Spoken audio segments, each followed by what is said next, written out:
15वां अध्याय शंकर का Advaita Vedanta. The Advaita Vedanta of Shankara. विश्व प्रवेश। इंट्रोडक्शन। भारत में जितने दर्शनों का विकास हुआ उनमें सबसे महत्वपूर्ण दर्शन वेदांत को ही कहा जाता है। इसकी महत्ता इस बात से भी प्रतिपादित होती है कि यूरोप के विद्वानों ने बहुत काल तक भारतीय दर्शन का अर्थ वेदांत दर्शन ही समझा करते थे। वेदांत दर्शन का आधार उपनिषद कहा जाता है। पहले वेदांत शब्द का प्रयोग उपनिषद के लिए ही होता था क्योंकि उपनिषद वेद के अंतिम भाग थे। वेद का अंत, वेद प्लस अंत होने के कारण उपनिषदों को वेदांत कहा जाता था। बाद में चलकर उपनिषदों से जितने दर्शन विकसित हुए सभी को वेदांत की संज्ञा से विभूषित किया गया। वेदांत दर्शन को इसी अर्थ में वेदांत दर्शन कहा जाता है। वेदांत दर्शन का आधार वादरायण का ब्रह्मसूत्र कहा जाता है। ब्रह्मसूत्र उपनिषदों के विचारों में सामंजस्य लाने के उद्देश्य से ही लिखा गया था। उपनिषदों की संख्या अनेक थी। उपनिषदों की शिक्षा को लेकर विद्वानों में मतभेद था। कुछ लोगों का कहना था कि उपनिषद की शिक्षाओं में संगति नहीं है। जिस बात की शिक्षा एक उपनिषद में दी गई है उसी बात को दूसरे उपनिषद में काटा गया है। कुछ विद्वानों का मत था कि उपनिषद एकवाद, मोनिज्म की शिक्षा है, तो कुछ लोगों का मत था कि उपनिषद द्वैतवाद, ड्युअलिज्म की शिक्षा देता है। वादरायण ने लोगों के दृष्टिकोण में जो विरोध था उसे दूर करने के लिए ब्रह्मसूत्र की रचना की।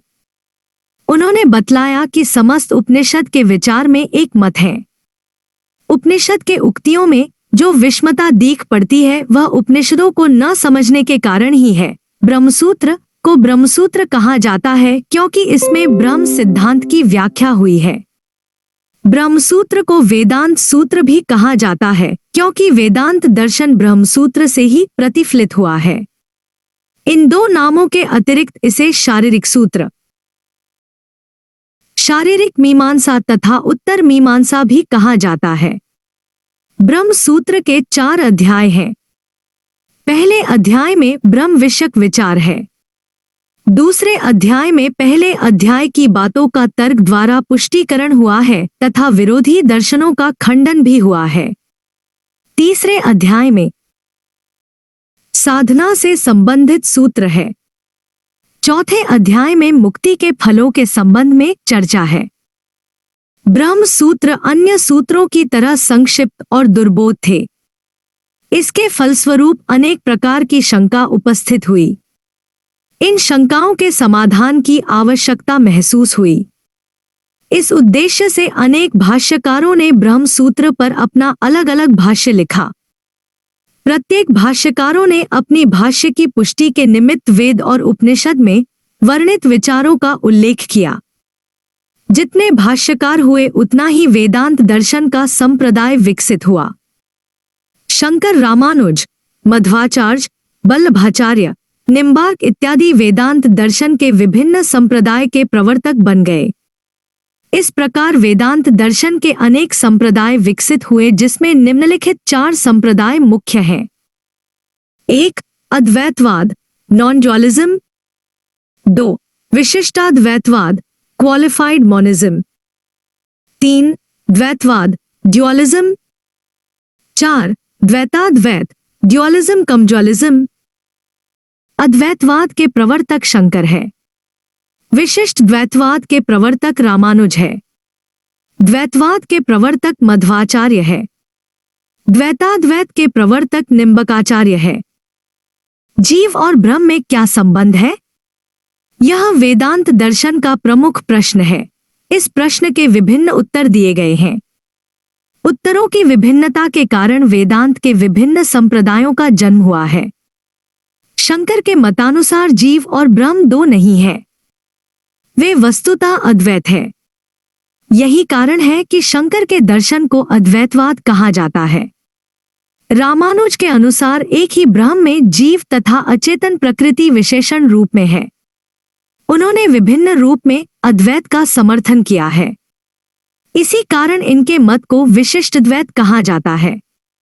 मध्वाचार्य जीव तथा ब्रह्म को दो मानते हैं, इसलिए इनके मत को द्वैतवाद कहा जाता है। निम्बार्क के अनुसार जीव और ब्रह्म किसी दृष्टि से दो हैं, तो किसी दृष्टि से दो नहीं है। अतः इनके मत को द्वैताद्वैत कहा जाता है। वेदांत के जितने संप्रदाय हैं, उनमें सबसे प्रधान शंकर का अद्वैत दर्शन कहा जाता है। शंकर की गणना भारत के श्रेष्ठतम विचारकों में की जाती है। इसका कारण यह है कि शंकर में आलोचनात्मक और सृजनात्मक प्रतिभा समान रूप से है। तर्क बुद्धि की दृष्टि से शंकर अद्वैतवाद भारतीय दर्शनाकाश को निरंतर आलोकित करता रहेगा। यही कारण है शंकर का दर्शन आधुनिक काल के यूरोपीय और भारतीय दार्शनिकों को प्रभावित करने में सफल हुआ है। स्पिनोजा और ब्रेडले के दर्शन में हम शंकर के विचारों की प्रतिध्वनि पाते हैं। Rabindranath Tagore, doctor Radhakrishnan, professor K C. Bhattacharya, Shri Aurobindo, Swami Vivekananda इत्यादि दार्शनिकों में भी अद्वैत दर्शन का प्रभाव किसी न किसी रूप में दिख पड़ता है। शंकर के दर्शन की व्याख्या करते समय डॉक्टर राधाकृष्णन की ये पंक्तियां उल्लेखनीय है। उनके शब्दों में उनका दर्शन संपूर्ण रूप में उपस्थित है, जिसमें न किसी पूर्व की आवश्यकता है और न आपर की। चाहे हम सहमत हों अथवा नहीं, उनके मस्तिष्क का प्रकाश हमें प्रभावित किए बिना नहीं छोड़ता। चार्ल्स इलियट ने कहा है, शंकर का दर्शन संगीत पूर्णता और गंभीरता में प्रथम स्थान रखता है। डॉक्टर दास गुप्त ने कहा है, शंकर के द्वारा प्रस्थापित दर्शन का प्रभाव इतना व्यापक है कि जब भी हम वेदांत दर्शन की चर्चा करते हैं, तो हमारा तात्पर्य उस दर्शन से होता है जो शंकर के द्वारा मंडित किया गया है। शंकर का समय 788 से 820 ईस्वी माना जाता है। इनका देहांत 32 वर्ष की अल्पावस्था में ही हुआ, परंतु इतने कम समय में उन्होंने दर्शन की जो सेवा की, उसका उदाहरण भारत क्या विश्व के दर्शन में नहीं मिल पाता है। 8 वर्ष की अवस्था में वे संपूर्ण वेद का अध्ययन समाप्त कर चुके थे। इन्होंने प्रधान उपनिषदों और गीता के ऊपर भी ब्रह्मसूत्र के अलावा भाष्य लिखा है। इनके अतिरिक्त भी उनके कुछ और दार्शनिक साहित्य दिख पड़ते हैं। अद्वैत वेदांत के सर्वप्रथम समर्थक में गौड़पाद का नाम आता है, जो शंकर के गुरु गोविंद के गुरु थे। परंतु अद्वैत वेदांत का पूर्णतः शिलान्यास शंकर के द्वारा ही हो पाता है। शंकर का जगत विचार, शंकरास थ्योरी ऑफ वर्ल्ड। शंकर के दर्शन में विश्व की व्याख्या अत्यंत ही तुच्छ शब्दों में की गई है। शंकर ने विश्व को पूर्णतः सत्य नहीं माना है। शंकर के मतानुसार ब्रह्म ही एकमात्र सत्य है, शेष सभी वस्तुएं ईश्वर, जीव, जगत प्रपंच है। शंकर के दर्शन की व्याख्या सुंदर ढंग से इन शब्दों में की गई है, ब्रह्म सत्यं जगत मिथ्या जीवो ब्रह्मैव नापर। ब्रह्म ही एकमात्र सत्य है, जगत मिथ्या है तथा जीव और ब्रह्म अभिन्न है। शंकर ने जगत को रस्सी में दिखाई देने वाले सांप के समान माना है। यद्यपि जगत मिथ्या है, फिर भी जगत का कुछ न कुछ आधार है। जिस प्रकार रस्सी में दिखाई देने वाला सांप का आधार रस्सी है, उसी तरह विश्व का आधार ब्रह्म है। अतः ब्रह्म विश्व का अधिष्ठान है। जिस प्रकार सांप रस्सी के वास्तविक स्वरूप पर आवरण डाल देता है, उसी प्रकार जगत ब्रह्म के वास्तविक स्वरूप पर आवरण डाल देता है और उसके रूप का विक्षेप जगत यथार्थ प्रतीत होने लगता है। शंकर के मतानुसार संपूर्ण जगत ब्रह्म का विवर्त मात्र है। जिस प्रकार सांप रस्सी का विवर्त है, उसी प्रकार विश्व भी ब्रह्म का विवर्त है। देखने में ऐसा मालूम होता है कि विश्व ब्रह्म का रूपांतरित रूप है, परंतु यह केवल प्रतीति मात्र है। ब्रह्म सत्य है, विश्व असत्य है। अतः सत्य ब्रह्म का रूपांतर असत्य वस्तु में कैसे हो सकता है? ब्रह्म एक है, विश्व नाना रूपात्मक है। एक का रूपांतर अनेक में मानना हास्यास्पद है। ब्रह्म अपरिवर्तनशील है, विश्व परिवर्तनशील है। अपरिवर्तनशील ब्रह्म का रूपांतर परिवर्तनशील विश्व में मानना भ्रामक है।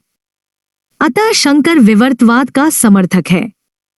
यदि यह परिवर्तनशील संसार आभास मात्र है, तब इस संसार को जादूगर के खेल की तरह समझा जा सकता है।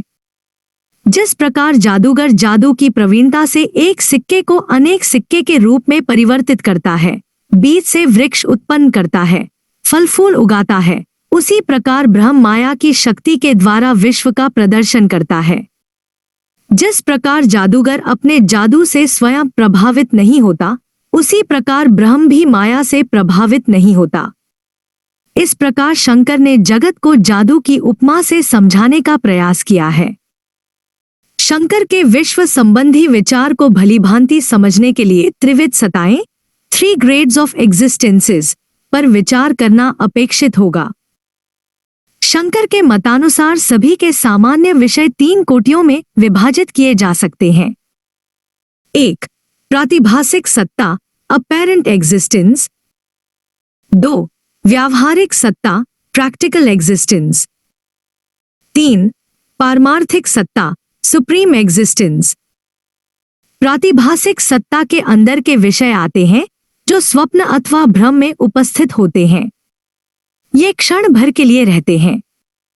इनका खंडन जागृत अवस्था के अनुभवों से हो जाता है। व्यावहारिक सत्ता के अंदर वे वस्तुएं आती हैं जो हमारे जागृत अवस्था में सत्य प्रतीत होती हैं। ये व्यावहारिक जीवन को सफल बनाने में सहायक होते हैं। चूंकि ये वस्तु तार्किक दृष्टि से खंडित होने की क्षमता रखते हैं, इसलिए इन्हें पूर्णतः सत्य नहीं माना जाता है। इस प्रकार में आने वाली वस्तुओं का उदाहरण टेबल, कुर्सी, घट इत्यादि हैं। पारमार्थिक सत्ता शुद्ध सत्ता है जो न बाधित होती और न जिसके बाधित होने की कल्पना की जा सकती है। शंकर के मतानुसार जगत को व्यावहारिक सत्ता में रखा जा सकता है। जगत व्यावहारिक दृष्टिकोण से पूर्णतः सत्य है। जगत प्रातिभासिक सत्ता की अपेक्षा अधिक सत्य है और पारमार्थिक सत्ता की अपेक्षा कम सत्य है। जगत को शंकर ने न पूर्णतः सत्य माना है और न भ्रम और स्वप्न की तरह मिथ्या माना है। जगत तभी असत्य होता है जब जगत की व्याख्या पारमार्थिक दृष्टिकोण से की जाती है। शंकर ने विश्व को पारमार्थिक दृष्टि से असत्य सिद्ध करने के लिए निम्नलिखित तर्कों का प्रयोग किया है। 1. जो वस्तु सर्वदा वर्तमान रहती है उसे सत्य माना जाता है, परंतु जो वस्तु सर्वदा वर्तमान नहीं रहती है वह असत्य है।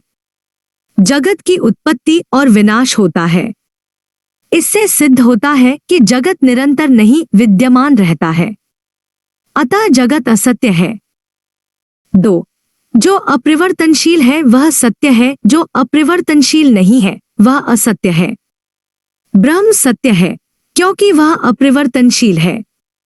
इसके विपरीत विश्व असत्य है क्योंकि वह परिवर्तनशील है। 3.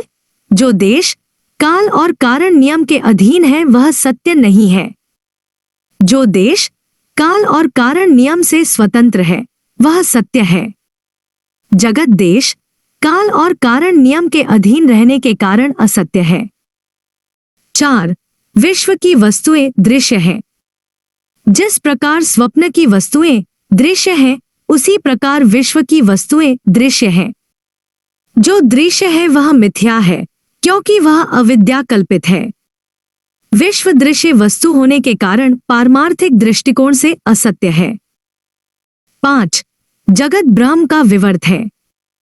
ब्रह्म जगत रूपी प्रपंच का अधिष्ठान है। जो विवर्त है उसे परमार्थतः सत्य नहीं कहा जा सकता है, अतः विश्व असत्य है।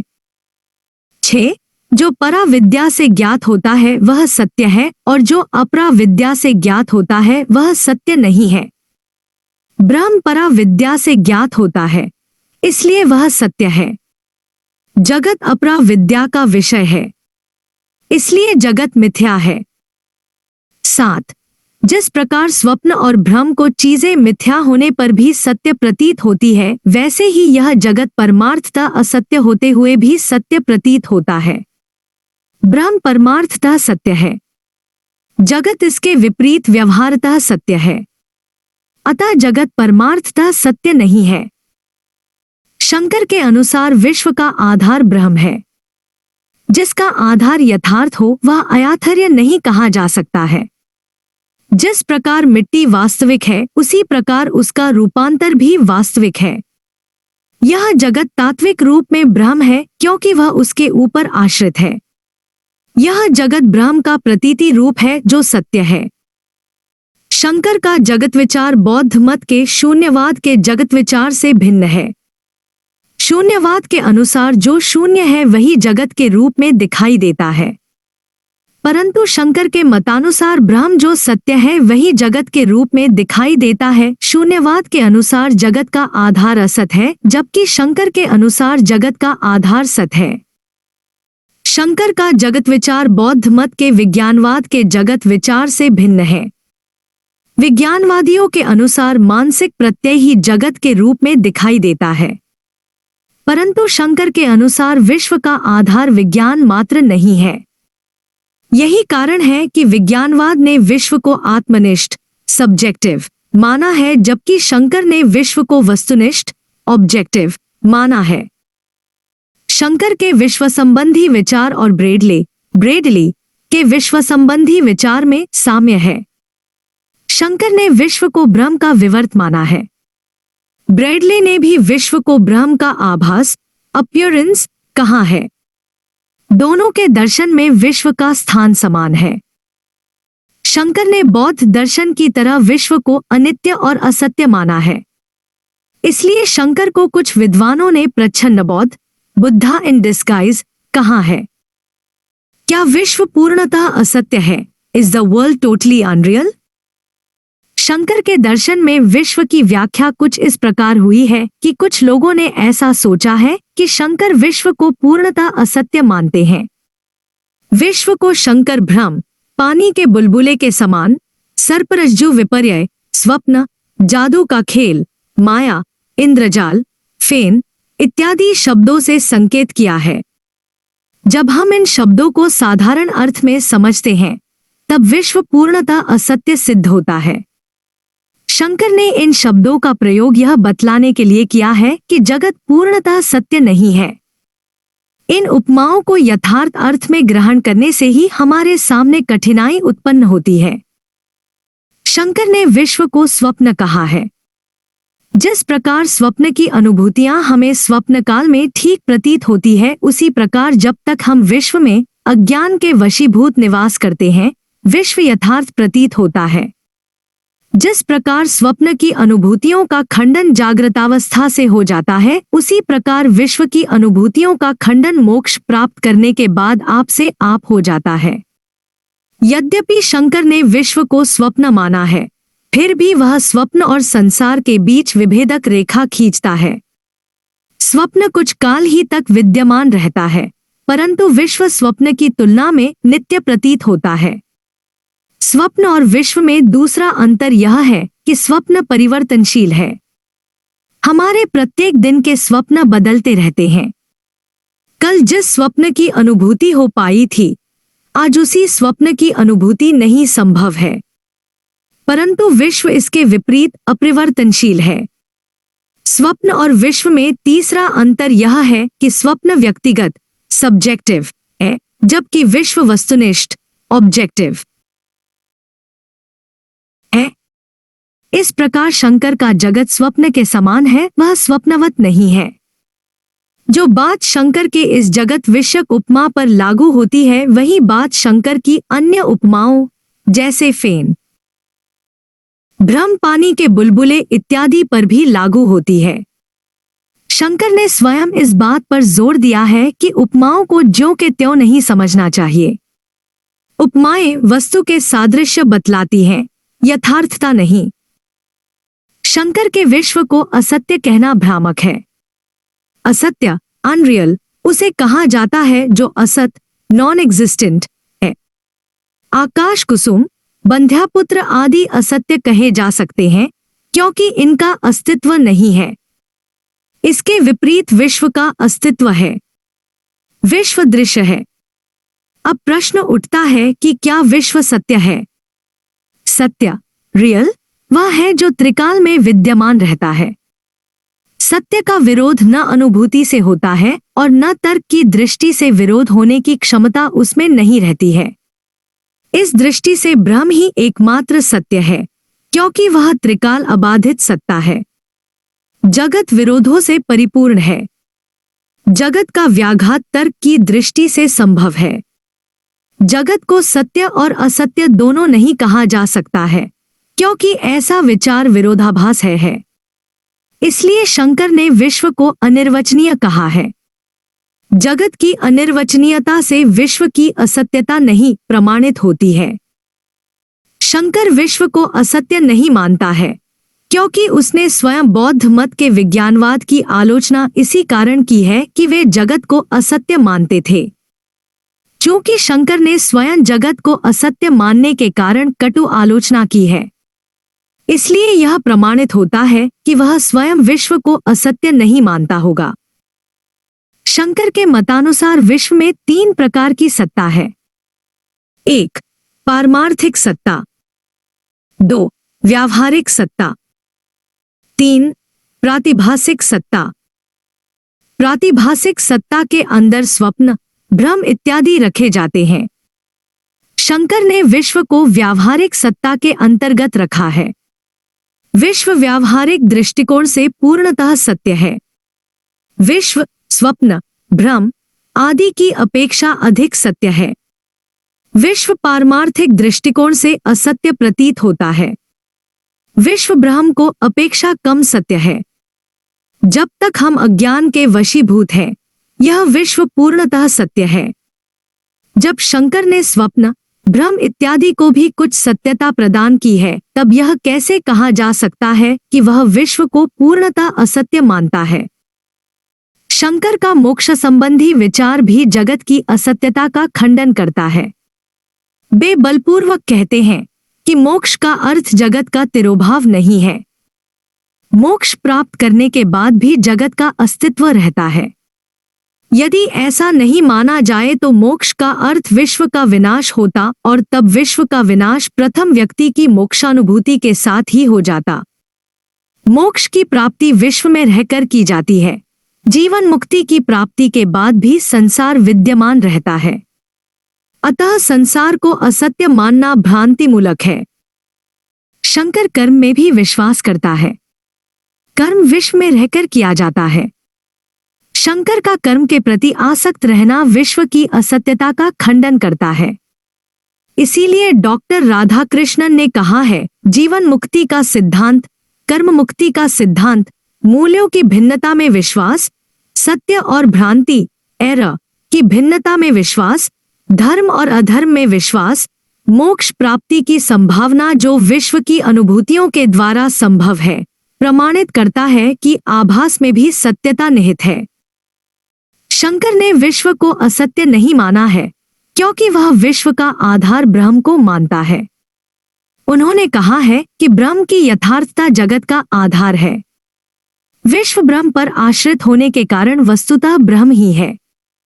जिस प्रकार मिट्टी के घड़े का आधार मिट्टी होने के कारण मिट्टी का बड़ा सत्य माना जाता है, उसी प्रकार विश्व का आधार ब्रह्म होने के कारण विश्व को असत्य मानना गलत है। डॉक्टर राधाकृष्णन ने शंकर के जगत विचार की व्याख्या करते हुए इस सत्य की ओर संकेत किया है। उन्होंने कहा है, यह जगत निरपेक्ष ब्रह्म नहीं है, यद्यपि उसके ऊपर आश्रित है। जिसका आधार तो यथार्थ हो, किंतु जो स्वयं यथार्थ न हो उसे यथार्थ का आभास या व्यावहारिक रूप अवश्य कहा जाएगा। इन सब युक्तियों से प्रमाणित होता है कि शंकर विश्व को पूर्णतः असत्य नहीं मानता है। कुछ विद्वानों ने शंकर के विश्व विषयक विचार की आलोचना यह कहकर की है कि शंकर के दर्शन में विश्व को सत्य नहीं माना गया है, जिसके फलस्वरूप अविश्ववाद अकॉस्मिज्म का विकास होता है। यह आलोचना प्रोफेसर केयर्ड के द्वारा दी गई है। कुछ आलोचकों ने शंकर के जगतविषयक विचार के विरुद्ध दूसरी आलोचना की है। दर्शन का काम है जगत की व्याख्या करना, परंतु शंकर जगत को असत्य मानकर उसकी समस्या को ही उड़ा देते हैं। अतः शंकर का विश्व संबंधी विचार असंगत है। माया और अविद्या संबंधी विचार। शंकर के दर्शन में माया और अविद्या का प्रयोग एक ही अर्थ में हुआ है। जिस प्रकार आत्मा और ब्रह्म में तादात्म्य है, उसी प्रकार माया और अविद्या अभिन्न है। शंकर ने माया, अविद्या, अध्यास, अध्यारोप, भ्रांति, विवर्त, भ्रम, नाम रूप, अव्यक्त, मूल प्रकृति आदि शब्दों का एक ही अर्थ में प्रयोग किया है। परंतु बाद के वेदांतियों ने माया और अविद्या में भेद किया है। उनका कहना है कि माया भावात्मक है जबकि अविद्या निषेधात्मक है। माया को भावात्मक इसलिए कहा जाता है कि माया के द्वारा ब्रह्म संपूर्ण विश्व का प्रदर्शन करता है। माया विश्व को प्रस्थापित करती है। अविद्या इसके विपरीत ज्ञान के अभाव को संकेत करने के कारण निषेधात्मक है। माया और अविद्या में दूसरा अंतर यह है कि माया ईश्वर को प्रभावित करती है जबकि अविद्या जीव को प्रभावित करती है। माया और अविद्या में तीसरा अंतर यह है कि माया का निर्माण मूलतः सत्व गुण से हुआ है जबकि अविद्या का निर्माण सत्य, रज तथा तम गुणों से हुआ है। माया का स्वरूप सात्विक है परंतु अविद्या का स्वरूप त्रिगुणात्मक है। माया के संबंध में यह प्रश्न उठता है, माया रहती कहाँ है? शंकर का कहना है कि माया ब्रह्म में निवास करती है। यद्यपि माया का आश्रय ब्रह्म है, फिर भी ब्रह्म माया से प्रभावित नहीं होता है। जिस प्रकार रूपहीन आकाश पर आरोपित नीले रंग का प्रभाव आकाश पर नहीं पड़ता तथा जिस प्रकार जादूगर जादू की प्रवीणता से स्वयं नहीं प्रभावित होता, उसी प्रकार माया भी ब्रह्म को प्रभावित करने में असफल रहती है। माया का निवास ब्रह्म में है। ब्रह्म अनादि है, अतः ब्रह्म की तरह माया अनादि है। माया और ब्रह्म में तादात्म्य का संबंध है। माया ब्रह्म की शक्ति है जिसके आधार पर वह विश्व का निर्माण करता है। जिस प्रकार जादूगर जादू की प्रवीणता से विभिन्न प्रकार के खेल दिखाता है, उसी प्रकार ब्रह्मा की शक्ति से विश्व का नाना रूपात्मक रूप उपस्थित करता है। माया के कारण निष्क्रिय ब्रह्म सक्रिय हो जाता है। माया सहित ब्रह्म ही ईश्वर है। सांख्य दर्शन में विश्व की व्यवस्था के लिए प्रकृति को माना गया है। प्रकृति से ही नानारूपात्मक जगत की व्याख्या होती है। संपूर्ण विश्व प्रकृति का रूपांतरित रूप है। शंकर के दर्शन में माया के आधार पर विश्व की विविधता की व्याख्या की जाती है। माया ही नानारूपात्मक जगत को उपस्थित करती है। शंकर की माया और सांख्य की प्रकृति में दूसरा साम्य यह है कि माया और प्रकृति दोनों का निर्माण सत्व, रज और तमस गुणों के संयोजन से हो पाया है। शंकर की माया सांख्य की प्रकृति की तरह त्रिगुणात्मक है। शंकर की माया और सांख्य की प्रकृति में तीसरा साम्य यह है कि दोनों भौतिक और अचेतन हैं। सांख्य की प्रकृति की तरह शंकर की माया भी जड़ है। शंकर की माया और सांख्य की प्रकृति में चौथा साम्य यह है कि दोनों मोक्ष की प्राप्ति में बाधक प्रतीत होते हैं। पुरुष प्रकृति से भिन्न है, परंतु अज्ञान के कारण वह प्रकृति से अपनापन का संबंध उपस्थित कर लेता है। यही बंधन है। मोक्ष की प्राप्ति तभी हो सकती है जब प्रकृति अपने को पुरुष से भिन्न होने का ज्ञान पा जाए। मोक्ष के लिए पुरुष प्रकृति से पृथक्करण की मांग करता है। शंकर के अनुसार भी मोक्ष की प्राप्ति तभी हो सकती है जब अविद्या का, जो माया का ही दूसरा रूप है, अंत हो जाए। आत्मा मुक्त है, परंतु अविद्या के कारण वह बंधनग्रस्त हो जाती है। इन विभिन्नताओं के बावजूद माया और प्रकृति में अनेक अंतर हैं। माया और प्रकृति में पहला अंतर यह है कि माया को परतंत्र माना गया है, जबकि प्रकृति स्वतंत्र है। माया का आश्रय स्थान ब्रह्म या जीव होता है, परंतु प्रकृति को अपने अस्तित्व के लिए किसी दूसरी सत्ता की अपेक्षा नहीं करनी पड़ती। माया और प्रकृति में दूसरा भेद यह है कि प्रकृति यथार्थ, रियल है, जबकि माया अयथार्थ है। सांख्य पुरुष और प्रकृति को यथार्थ मानने के कारण द्वैतवादी कहा जाता है, परंतु शंकर के दर्शन में ब्रह्म को छोड़कर सभी विषयों को असत्य माना गया है। माया के कार्य, फंक्शंस ऑफ माया। माया के मूलतः दो कार्य हैं। माया वस्तुओं के वास्तविक स्वरूप को ढक लेती है। माया के कारण वस्तु पर आवरण पड़ जाता है। जिस प्रकार रस्सी में दिखाई देने वाला सांप रस्सी के वास्तविक स्वरूप पर पर्दा डाल देता है, उसी प्रकार माया सत्य पर पर्दा डाल देती है। माया का यह निषेधात्मक कार्य है। माया के इस कार्य को आवरण, कंसीलमेंट कहा जाता है। माया का दूसरा कार्य यह है कि वह सत्य के स्थान पर दूसरी वस्तु को उपस्थित करती है। माया सिर्फ रस्सी के वास्तविक स्वरूप को ही नहीं ढक लेती है, बल्कि रस्सी के स्थान पर सांप की प्रतीति भी उपस्थित करती है। माया का यह भावात्मक कार्य है। माया के इस कार्य को विक्षेप, प्रोजेक्शन कहा जाता है। माया अपने निषेधात्मक कार्य के बल पर ब्रह्म को ढक लेती है तथा अपने भावात्मक कार्य के बल पर ब्रह्म के स्थान पर नानारूपात्मक जगत को प्रस्थापित करती है। डॉक्टर राधाकृष्णन के शब्दों में सत्य पर पर्दा डालना और असत्य को प्रस्थापित करना माया के दो कार्य हैं। माया की विशेषताएं। शंकर के मतानुसार माया को अनेक विशेषताएं हैं। माया की मुख्य विशेषताओं का वर्णन इस प्रकार किया जा सकता है। माया की पहली विशेषता यह है कि यह अध्यास, सुपरइम्पोजिशन रूप है। जहां जो वस्तु नहीं है, वहां उस वस्तु को कल्पित करना अध्यास कहा जाता है। जिस प्रकार रस्सी में सांप और सीपी में चांदी का आरोपण होता है, उसी प्रकार निर्गुण ब्रह्म में जगत अध्यसित हो जाता है। चूंकि अध्यास माया के कारण होता है, इसलिए माया को मूलाविद्या कहा जाता है। माया की दूसरी विशेषता यह है कि माया विवर्त मात्र है। माया ब्रह्म का विवर्त है जो व्यावहारिक जगत में दीख पड़ता है। माया की तीसरी विशेषता यह है कि माया ब्रह्म की शक्ति है, जिसके आधार पर वह नाना रूपात्मक जगत का खेल प्रदर्शन करता है। माया पूर्णतः ईश्वर से अभिन्न है। माया की चौथी विशेषता यह है कि माया अनिर्वचनीय है, क्योंकि वह न सत है, न असत है, न दोनों है।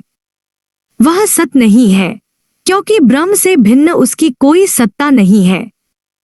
वह असत भी नहीं है, क्योंकि वह नाना रूपात्मक जगत को उपस्थित करता है। उसे सत और असत दोनों नहीं कहा जा सकता, क्योंकि वैसा कहना विरोधात्मक होगा। इसीलिए माया को अनिर्वचनीय कहा गया है। Temporary. Positive. Sankara's conception of the absolute. Homogeneous distinction. Heterogeneous distinction. Internal distinction. Equals. Experiential contradiction. Logical contradiction. Personality, self, not self. Impersonal. Non-dualism. Real, unreal. Consciousness. Bliss. Plus. Sankara's conception of God. Transcendent. Appearance. Shankar का ईश्वर विचार न्याय के ईश्वर विचार से भिन्न है। न्याय के अनुसार ईश्वर करुणा से जगत की सृष्टि करता है, परंतु यह विचार शंकर को मान्य नहीं है। शंकर ईश्वर को विश्व का उपादान एवं निमित्त कारण मानता है, परंतु न्याय ईश्वर को सिर्फ विश्व का निमित्त कारण मानता है। न्याय ने ईश्वर की स्थापना तर्क के द्वारा किया है, परंतु शंकर ने श्रुति के द्वारा किया है। शंकर का ईश्वर विचार निमित्तोपादानेश्वरवाद, पैनेंथियज्म है, जबकि न्याय का ईश्वरवाद है। कुछ लोग शंकर के ईश्वर संबंधी विचार के विरुद्ध आक्षेप करते हैं। उनका कहना है कि शंकर के दर्शन में ईश्वर का कोई महत्व नहीं है, परंतु यह आलोचना निराधार है। शंकर ने ईश्वर को व्यावहारिक दृष्टि से सत्य माना है। व्यावहारिक जीवन की सफलता के लिए ईश्वर में विश्वास करना आवश्यक है। ब्रह्म को किसी प्रकार नहीं जाना जा सकता है। ईश्वर ही सबसे बड़ी सत्ता है जिसका ज्ञान हमें हो पाता है। ब्रह्म के संबंध में जो कुछ भी चर्चा होती है, वह सच पूछा जाए तो ईश्वर के संबंध में ही होती है। ईश्वर को उपासना और भक्ति से मानव मोक्ष को अपना सकता है। अतः ऐसा सोचना कि शंकर के दर्शन में ईश्वर का कोई महत्व नहीं है, सर्वथा भ्रामक होगा। ब्रह्म और ईश्वर में भेद। ब्रह्म पारमार्थिक दृष्टि से सत्य है, जबकि ईश्वर व्यावहारिक दृष्टि से सत्य है। ब्रह्म निर्गुण निराकार और निर्विशेष है, परंतु ईश्वर सगुण और सविशेष है। ब्रह्म उपासना का विषय नहीं है, परंतु ईश्वर उपासना का विषय है। वह विश्व का सृष्टा, पालनकर्ता और संहार करता है, परंतु ब्रह्म इन गुणों से शून्य है। ईश्वर जीवों को उनके कर्मों के अनुसार फल देता है, परंतु ब्रह्म कर्म फलदाता नहीं है। ब्रह्म व्यक्तित्व शून्य है, परंतु ईश्वर इसके विपरीत व्यक्तित्वपूर्ण, पर्सनल है। ईश्वर में माया निवास करती है, इसलिए ईश्वर को मायोपहित ब्रह्म कहा जाता है, परंतु ब्रह्म माया से शून्य है। ईश्वर सक्रिय है, जबकि ब्रह्म निष्क्रिय है। ब्रह्म को सत्य माना जाता है, परंतु ईश्वर असत्य है। ईश्वर की सत्यता तभी तक है जब तक जीव अज्ञान के वशीभूत है। ज्यों ही जीव में विद्या का उदय होता है, त्यों ही ईश्वर उसे असत्य प्रतीत होने लगते हैं। इसलिए शंकर के दर्शन में ईश्वर को व्यावहारिक मान्यता कहा जाता है। शंकर ने ब्रह्म को सत्य, अनंत तथा ज्ञान स्वरूप माना है। ब्रह्म का यह वर्णन उसके स्वरूप लक्षण के अंतर्गत आता है, परंतु माया से संयुक्त ब्रह्म, जिसे ईश्वर कहा जाता है, जगत की उत्पत्ति, संरक्षण एवं भंग का कारण है। ब्रह्म का यह वर्णन उसका तटस्थ लक्षण कहलाता है। इस भेद को शंकर ने एक उपमा के द्वारा बतलाया है। एक गडेरिया रंगमंच पर राजा का अभिनय करता है, देश विजय करता है। नाटक की दृष्टि से वह राजा के रूप में प्रकट होता है, यह उसका तटस्थ लक्षण है, परंतु वास्तविकता यह है कि वह एक गडेरिया है, यह उसका स्वरूप लक्षण है। इस विवेचन से यह प्रमाणित होता है कि ब्रह्म और ईश्वर में अंतर है। यद्यपि शंकर के दर्शन में ईश्वर और ब्रह्म में अंतर दिखता है, फिर भी उनके दर्शन में ईश्वर तथा ब्रह्म के बीच निकटता का संबंध है। ब्रह्म और ईश्वर को मिलाकर शंकर के दर्शन में 4 अवस्थाओं का उल्लेख हुआ है। इनमें 3 ईश्वर और 1 परब्रह्म की अवस्था है। ईश्वर की तीनों अवस्थाओं को उपमा द्वारा समझा जा सकता है। बीच की हम 3 अवस्थाएं पाते हैं। बीच की पहली अवस्था वह है जब वह प्रारंभिक अवस्था में शक्ति के रूप में रहता है। बीज की दूसरी अवस्था तब होती है जब वह अंकुर दे देता है।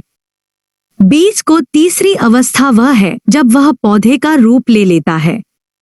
बीज की 3 अवस्थाएं ईश्वर की 3 अवस्थाओं के अनुरूप है। ईश्वर की उपर्युक्त तीनों अवस्थाओं को क्रमशः ईश्वर, हिरण्यगर्भ तथा वैश्वानर कहा गया है। जब तक माया कार्यान्वित नहीं होती है तब तक वह ईश्वर है। ज्यों ही माया अपना कार्य प्रारंभ कर सूक्ष्म पदार्थों को बना डालती है, त्यों ही उसे हिरण्यगर्भ कहा जाता है। जब स्थूल पदार्थ का निर्माण हो जाता है तब ईश्वर का पूर्ण विकसित रूप विराट या वैश्वानर कहा जाता है। ईश्वर के ये तीनों रूप असत्य एवं मायावी है। ब्रह्म इनसे प्रभावित नहीं होता है। इन 3 अवस्थाओं से अलग ब्रह्म का रूप है जिसे वास्तविक तथा परमार्थतः सत्य कहा गया है। इसीलिए ब्रह्म को परब्रह्म कहा गया है। आत्मा विचार। Shankara's conception of the soul. Shankar आत्मा को ब्रह्म कहता है। आत्मा और ब्रह्म सत्र पूछा जाए तो एक कही वस्तु के 2 भिन्न भिन्न नाम है। आत्मा ही एकमात्र सत्य है। आत्मा की सत्यता पारमार्थिक है। शेष सभी वस्तुएं व्यावहारिक सत्यता का ही दावा कर सकती हैं। आत्मा स्वयं सिद्ध है। साधारणतः जो वस्तु स्वयं सिद्ध नहीं रहती है उसे प्रमाणित करने के लिए तर्कों की आवश्यकता होती है। इसलिए आत्मा को प्रमाणित करने की आवश्यकता नहीं है। यह तो स्वतः सिद्ध है। यदि कोई आत्मा का निषेध करता है और कहता है कि मैं नहीं हूं, तो उसके इस कथन में भी आत्मा के विधान निहित है। फिर भी मैं शब्द के साथ इतने अर्थ जुड़े हुए हैं कि आत्मा का वास्तविक स्वरूप निश्चित करने के लिए तर्क की शरण में जाना पड़ता है। कभी कभी मैं शब्द का प्रयोग शरीर के लिए होता है, जैसे मैं मोटा हूं। कभी कभी मैं शब्द का प्रयोग इंद्रिय के लिए होता है, जैसे मैं अंधा हूं। कभी कभी मैं कर्मेंद्रिय का संकेत करता है, जैसे मैं लंगड़ा हूं। कभी कभी मैं ज्ञाता का भी संकेत करता है, जैसे मैं जानता हूं। अब प्रश्न यह है कि इनमें से किसको आत्मा समझा जाए? इसका उत्तर सरल है। जो सभी अवस्थाओं में विद्यमान रहे वही आत्मा का तत्व हो सकता है। उपरोक्त सभी उदाहरणों में आत्मा का मौलिक तत्व चैतन्य है, क्योंकि वह सभी अवस्थाओं में विद्यमान रहता है। उदाहरण स्वरूप, मैं मोटा हूं में शरीर के रूप में आत्मा का चैतन्य है। मैं अंधा हूं में इंद्रिय के रूप में आत्मा का चैतन्य है। अतः चैतन्य सभी अवस्थाओं में सामान्य होने के कारण मौलिक है। इसलिए चैतन्य को आत्मा का स्वरूप माना गया है। चैतन्य आत्मा का स्वरूप है। यह दूसरे ढंग से भी प्रमाणित किया जा सकता है। दैनिक जीवन में हम 3 प्रकार की अनुभूतियां पाते हैं। जागृत अवस्था, वेकिंग एक्सपीरियंस। स्वप्न अवस्था, ड्रीमिंग एक्सपीरियंस। सुषुप्ति अवस्था, ड्रीमलेस स्लीप एक्सपीरियंस। जागृत अवस्था में एक व्यक्ति को बाह्य जगत की चेतना रहती है। जागृतावस्था में हमें टेबल, पुस्तक, पंखा इत्यादि वस्तुओं की चेतना रहती है। स्वप्न अवस्था में आभ्यंतर विषयों की स्वप्न रूप में चेतना रहती है। सुषुप्तावस्था में यद्यपि बाह्य और आभ्यंतर विषयों की चेतना नहीं रहती है, फिर भी किसी न किसी रूप में चेतना अवश्य रहती है। तभी तो कहा जाता है, मैं खूब आराम से सोया। इस प्रकार तीनों अवस्थाओं में चैतन्य सामान्य है। चैतन्य ही स्थायी तत्व है। इस प्रकार विभिन्न प्रकार से शंकर सिद्ध करता है कि चैतन्य आत्मा का स्वरूप लक्षण है। चैतन्य आत्मा का गुण नहीं, बल्कि स्वभाव है। यहाँ पर चैतन्य का अर्थ किसी विषय का चैतन्य नहीं, बल्कि शुद्ध चैतन्य है। चेतना के साथ साथ आत्मा में सत्ता, एग्जिस्टेंस भी है। इसका कारण यह है कि सत्ता, एग्जिस्टेंस, चैतन्य में सर्वथा वर्तमान रहती है। चैतन्य के साथ ही साथ आत्मा में आनंद भी है। साधारण वस्तु में जो आनंद रहता है वह क्षणिक रहता है, परंतु आत्मा का आनंद शुद्ध और स्थायी है। इस प्रकार शंकर ने आत्मा को सत प्लस चित प्लस आनंद सच्चिदानंद कहा है। ब्रह्म की व्याख्या करते समय हमने देखा है कि ब्रह्म सच्चिदानंद है। चूंकि आत्मा वस्तुतः ब्रह्म ही है, इसलिए आत्मा को सच्चिदानंद कहना प्रमाण संगत प्रतीत होता है। भारतीय दर्शन में आत्मा के जितने भी विचार मिलते हैं, उनमें शंकर विचार का अद्वितीय है। वैशेषिक ने आत्मा का स्वरूप सत, एग्जिस्टेंस माना है। न्याय के मतानुसार आत्मा स्वभावतः अचेतन है। सांख्य ने आत्मा को सत प्लस चित, एग्जिस्टेंस प्लस कॉन्शियसनेस माना है। सांख्य का आत्मा का स्वरूप चैतन्य है, जिसमें सत्ता भी निहित है। शंकर ने आत्मा का स्वरूप सच्चिदानंद, सत प्लस चित प्लस आनंद मानकर आत्मा संबंधी विचार में पूर्णता ला दी है। शंकर ने आत्मा को नित्य, शुद्ध और निराकार माना है। आत्मा एक है। न्याय, वैशेषिक, सांख्य, मीमांसा आदि दर्शनों में आत्मा को अनेक माना गया है, परंतु शंकर आत्मा को एक ही मानता है। यद्यपि आत्मा एक है, फिर भी अज्ञान के फलस्वरूप वह अनेक प्रतीत होती है। जिस प्रकार एक चंद्रमा का प्रतिबिंब जल की विभिन्न सतहों पर पड़ने से यह अनेक प्रतीत होता है, उसी प्रकार एक आत्मा का प्रतिबिंब अविधा पर पड़ने से वह अनेक प्रतीत होती है।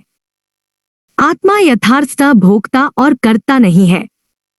वह उपाधियों के कारण ही भोक्ता और कर्ता दिखाई पड़ता है। शुद्ध चैतन्य होने के कारण आत्मा का स्वरूप ज्ञानात्मक है। वह स्वयं प्रकाश है तथा विभिन्न विषयों को प्रकाशित करता है। आत्मा पाप और पुण्य के फलों से स्वतंत्र है। वह सुख दुख की अनुभूति नहीं प्राप्त करती है। आत्मा को शंकर ने निष्क्रिय कहा है। यदि उसे सक्रिय माना जाए तब वह अपनी क्रियाओं के फलस्वरूप परिवर्तनशील होगा। इस प्रकार आत्मा की नित्यता खंडित हो जाएगी। आत्मा विशुद्ध ज्ञान का नाम है। आत्मा ज्ञाता, ज्ञान और ज्ञेय की व्यवहारिक त्रिपुटी से परे है। वह ज्ञाता ज्ञान ज्ञेय त्रिपुटी का आधार है। इसी अधिष्ठान पर तो त्रिपुटी का खेल हो रहा है। अतः आत्मा त्रिपुटी का अंग नहीं है। आत्मा देश, काल और कारण नियम की सीमा से परे है। आत्मा सभी विषयों का आधार स्वरूप है। आत्मा सभी प्रकार के विरोधों से शून्य है। आत्मा त्रिकाल अबाधित सत्ता है। वह सभी प्रकार के भेदों से रहित है। वह अवयव से शून्य है। शंकर के दर्शन में आत्मा और ब्रह्म में कोई भेद नहीं है। आत्मा ही वस्तुतः ब्रह्म है। शंकर ने आत्मा ब्रह्म कहकर दोनों की तादात्म्यता को प्रमाणित किया है। एक ही तत्व को आत्मनिष्ठ दृष्टि से आत्मा कहा गया है तथा वस्तुनिष्ठ दृष्टि से ब्रह्म कहा गया है। शंकर आत्मा और ब्रह्म के ऐक्य को तत्वमसि दैट दाउ आर से पुष्ट करता है। आत्मा और ब्रह्म का सार एक है। उपनिषद के वाक्य अहम ब्रह्मास्मि, आई एम ब्राह्मण से भी आत्मा और ब्रह्म के अभेद का ज्ञान होता है। जीव विचार, the conception of individual self. आत्मा की पारमार्थिक सत्ता है पर जीव की व्यावहारिक सत्ता है। जब आत्मा शरीर, इंद्रिय, मन इत्यादि उपाधियों से सीमित होता है तब वह जीव हो जाता है। आत्मा एक है जबकि जीव भिन्न भिन्न शरीरों में अलग अलग हैं। इससे सिद्ध होता है कि जीव अनेक हैं। जितने व्यक्ति विशेष हैं उतने जीव हैं। जब आत्मा का प्रतिबिंब अविद्या में पड़ता है तब वह जीव हो जाता है। इस प्रकार जीव आत्मा का आभास मात्र, अपीयरेंस है। जीव संसार के कर्मों में भाग लेता है, इसलिए उसे कर्ता कहा जाता है। वह विभिन्न विषयों का ज्ञान प्राप्त करता है, इसलिए उसे ज्ञाता कहा जाता है। सुख दुख की अनुभूति जीव को होती है। वह कर्म नियम के अधीन है। अपने कर्मों का फल प्रत्येक जीव को भोगना पड़ता है। शुभ और अशुभ कर्मों के कारण वह पुण्य और पाप का भागी होता है। शंकर ने आत्मा को मुक्त माना है, परंतु जीव इसके विपरीत बंधनग्रस्त है। अपने प्रयासों से जीव मोक्ष को अपना सकता है। जीव को अमर माना गया है। शरीर के नष्ट हो जाने के बाद जीव आत्मा में लीन हो जाता है। एक ही आत्मा विभिन्न जीवों के रूप में दिखाई देता है। जिस प्रकार एक ही आकाश उपाधि भेद के कारण घटकाश, मठाकाश इत्यादि में दीख पड़ता है, उसी प्रकार एक ही आत्मा शरीर और मनस की उपाधियों के कारण अनेक दीख पड़ता है। जीव आत्मा का वह रूप है जो देह से युक्त है। उसके 3 शरीर हैं। वे हैं स्थूल शरीर, लिंग शरीर और कारण शरीर। जीव शरीर और प्राण का आधार स्वरूप है। जब आत्मा का अज्ञान के वशीभूत होकर बुद्धि से संबंध होता है तब आत्मा जीव का स्थान ग्रहण करती है। जब तक जीव में ज्ञान का उदय नहीं होगा वह अपने को बुद्धि से भिन्न नहीं समझ सकती। इसलिए शंकर ने इस संबंध का नाश करने के लिए ज्ञान पर बल दिया है। ब्रह्म और जीव का संबंध, द रिलेशन बिटवीन जीवा एंड ब्राह्मण। ब्रह्म और जीव वस्तुतः अभिन्न है। जिस प्रकार अग्नि से निकली हुई विभिन्न चिंगारियां अग्नि से अभिन्न है, उसी प्रकार जीव ब्रह्म से अभिन्न है। रामानुज के मतानुसार जीव ब्रह्म का अंश है, परंतु शंकर को यह मत मान्य नहीं है क्योंकि बाह्य निर्वैव है। वल्लभ के मतानुसार जीव ब्रह्म का विकार है, परंतु शंकर को यह मत मान्य नहीं है क्योंकि ब्रह्म अधिकारी या अपरिणामी है। जीव न आत्मा से भिन्न है, न आत्मा का अंश है, न आत्मा का विकार है, बल्कि स्वतः आत्मा है। यदि जीव को ब्रह्म या आत्मा से भिन्न माना जाए तब जीव का ब्रह्म से तादात्म्य नहीं हो सकता है, क्योंकि दो विभिन्न वस्तुओं में तादात्म्यता की संभावना नहीं सोची जा सकती है। जीव और ब्रह्म के बीच जो भेद दीख पड़ता है वह सत्य नहीं है। इसका कारण यह है कि दोनों का भेद उपाधि के द्वारा निर्मित है। दोनों का भेद व्यावहारिक है। सच तो यह है कि जीव और ब्रह्म में परमार्थतः कोई भेद नहीं है। शंकर का यह कथन कि तत्त्वमसि आत्मा और जीव की अभिन्नता को प्रमाणित करता है। जीव और ब्रह्म के संबंध की व्याख्या के लिए शंकर ने उपमाओं का प्रयोग किया है, जिससे भिन्न भिन्न सिद्धांतों का निरूपण होता है। जीव और ब्रह्म के संबंध की व्याख्या के लिए शंकर प्रतिबिंबवाद का प्रतिपादन करते हैं। जिस प्रकार एक चंद्रमा का प्रतिबिंब जब जल की भिन्न भिन्न सतहों पर पड़ता है तब जल की स्वच्छता और मलिनता के अनुरूप प्रतिबिंब भी स्वच्छ और मलिन दीख पड़ता है, उसी प्रकार एक ब्रह्म का प्रतिबिंब जब अविद्या पर पड़ता है तब अविद्या की प्रकृति के कारण जीव भी विभिन्न आकार प्रकार का दीख पड़ता है।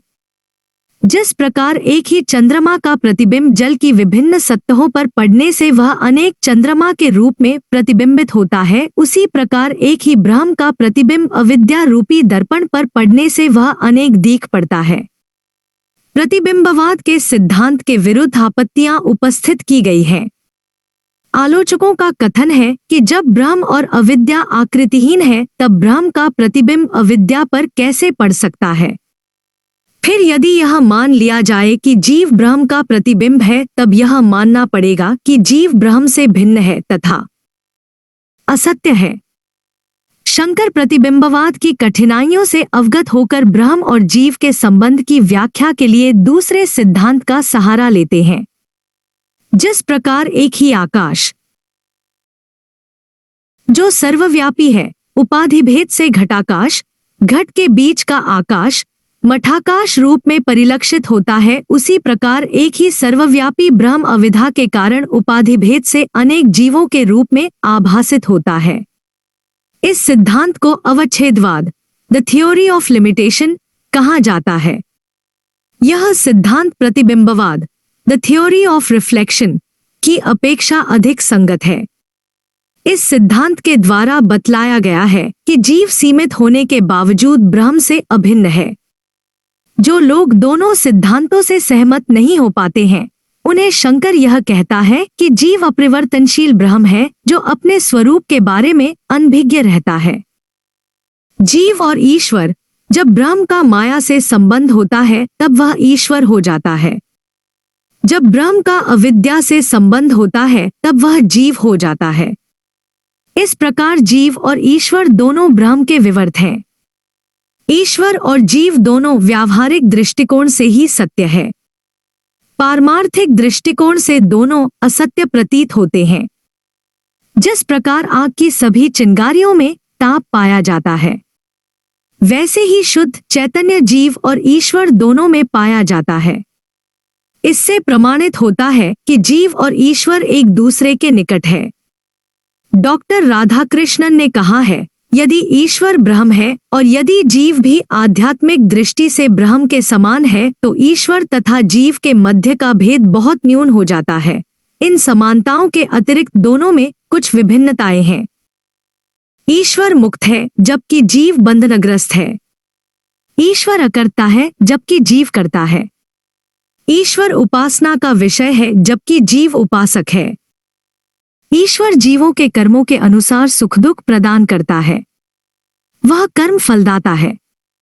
जीव कर्मों का फल भोगता है क्योंकि वह कर्म नियम के अधीन है, परंतु ईश्वर कर्म नियम से स्वतंत्र है। ईश्वर पाप पुण्य से ऊपर है क्योंकि वह पूर्ण है। ईश्वर जीव का शासक है जबकि जीव शासित है। जीव ईश्वर के अंशों की तरह है, यद्यपि ईश्वर निर्वैव है। ईश्वर सर्वज्ञ, सर्वशक्तिमान, सर्वव्यापक और अविद्या से शून्य है, जबकि जीव अविद्या के वशीभूत, तुच्छ तथा कमजोर है। शंकर का बंधन और मोक्ष विचार। Shankara's theory of bondage and liberation. Shankar के मतानुसार आत्मा का शरीर और मन में अपनापन का संबंध होना बंधन है। आत्मा का शरीर के साथ आसक्त हो जाना हो बंधन है। आत्मा शरीर से भिन्न है, फिर भी वह शरीर की अनुभूतियों को निजी अनुभूतियां समझने लगती है। जिस प्रकार पिता अपनी प्रिय संतान की सफलता और असफलता को निजी सफलता और असफलता समझने लगता है, उसी प्रकार आत्मा शरीर के पार्थक्य के ज्ञान के अभाव में शरीर के सुख दुख को निजी सुख दुख समझने लगती है। यही बंधन है। आत्मा स्वभावतः नित्य, शुद्ध, चैतन्य, मुक्त और अविनाशी है, परंतु अज्ञान के वशीभूत होकर वह बंधनग्रस्त हो जाती है। जब तक जीव में विद्या का उदय नहीं होगा तब तक वह संसार के दुखों का सामना करता जाएगा। अविद्या का नाश होने के साथ ही साथ जीव के पूर्व संचित कर्मों का अंत हो जाता है और इस प्रकार वह दुखों से छुटकारा पा जाता है।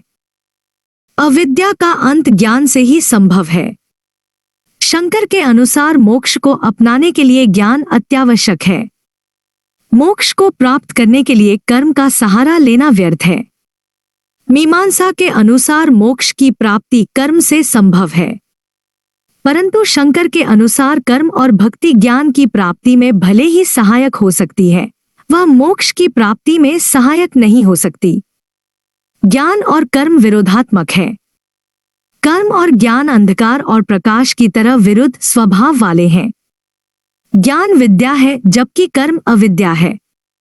मोक्ष का अर्थ है अविद्या को दूर करना। अविद्या केवल विद्या के द्वारा ही दूर हो सकती है। शंकर ने ज्ञान कर्म समुच्चय को मोक्ष का उपाय नहीं माना है। शंकर ने मात्र एक ज्ञान को ही मोक्ष का उपाय माना है।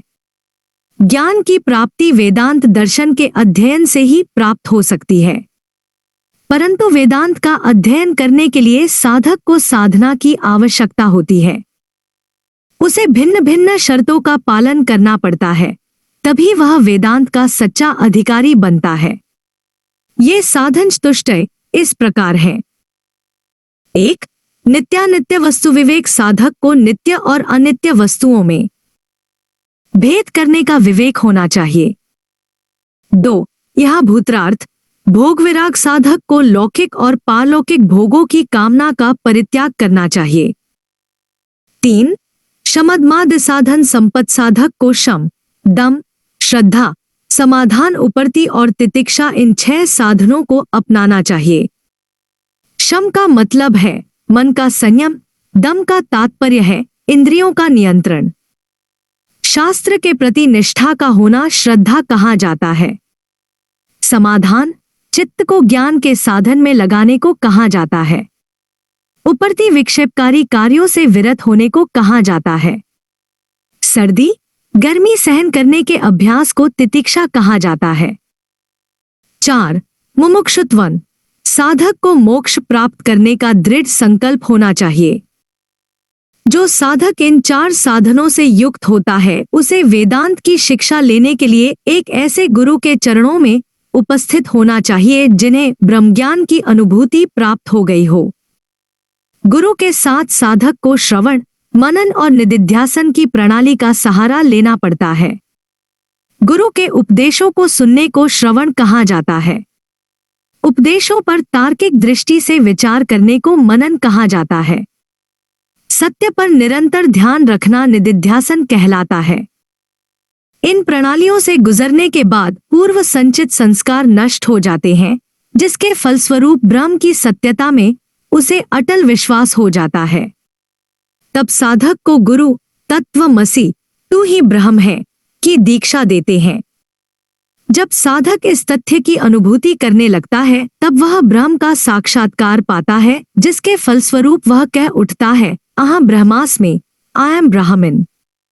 जीव और ब्रह्म भेद हट जाता है, बंधन का अंत हो जाता है तथा मोक्ष की अनुभूति हो जाती है।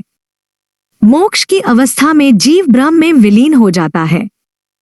जिस प्रकार वर्षा की बूंद समुद्र में मिलकर एक हो जाती है, उसी प्रकार जीव ब्रह्म के साथ एकाकार हो जाता है। शंकर का मोक्ष संबंधी यह विचार रामानुज के मोक्ष संबंधी विचार से भिन्न है। रामानुज के अनुसार जीव ब्रह्म के सादृश्य मोक्ष की अवस्था में होता है, वह ब्रह्म नहीं हो जाता है। मोक्ष की प्राप्ति से संसार में कोई भी परिवर्तन नहीं होता है। इसकी प्राप्ति से आत्मा का जगत के प्रति जो दृष्टिकोण है वह परिवर्तित हो जाता है। दुख का कारण केवल मिथ्या ज्ञान की भ्रांति है और भ्रांति से मुक्ति पा जाने पर दुख से भी मुक्ति मिल जाती है। अतः मोक्ष दुख के अभाव की अवस्था है। यह अभावात्मक अवस्था ही नहीं है, अपितु भावात्मक अवस्था भी है। मोक्ष की अवस्था में जीव ब्रह्म से एकाकार हो जाता है। ब्रह्म आनंदमय है, इसलिए मोक्षावस्था को भी आनंदमय माना गया है। मोक्ष की प्राप्ति के बाद भी मानव का शरीर कायम रह सकता है। मोक्ष का अर्थ शरीर का अंत नहीं है। शरीर तो प्रारब्ध कर्मों का फल है। जब तक इनका फल समाप्त नहीं हो जाता, शरीर विद्यमान रहता है। जिस प्रकार कुम्हार का चाक कुम्हार के द्वारा घुमाना बंद कर देने के बाद भी कुछ काल तक चलता रहता है, उसी प्रकार मोक्ष प्राप्त कर लेने के बाद भी पूर्व जन्म के कर्मों के अनुसार शरीर कुछ काल तक जीवित रहता है। इसे जीवन मुक्ति कहा जाता है। शंकर की तरह सांख्य, योग, जैन, बौद्ध दार्शनिकों ने भी जीवन मुक्ति को अपनाया है।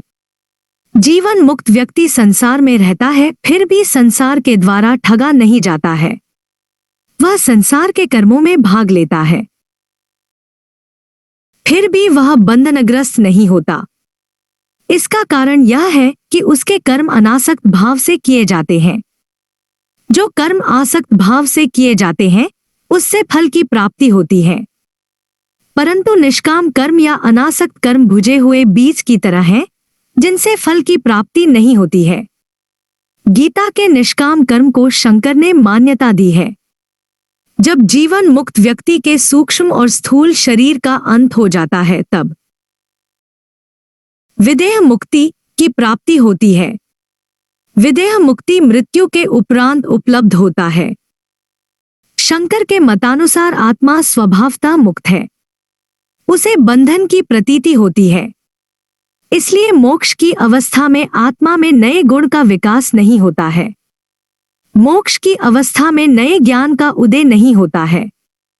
जिस प्रकार भ्रम निवारण के बाद रस्सी सांप नहीं प्रतीत होती है, उसी प्रकार मोक्ष की प्राप्ति के बाद आत्मा को यह ज्ञान हो जाता है कि वह कभी बंधनग्रस्त नहीं थी।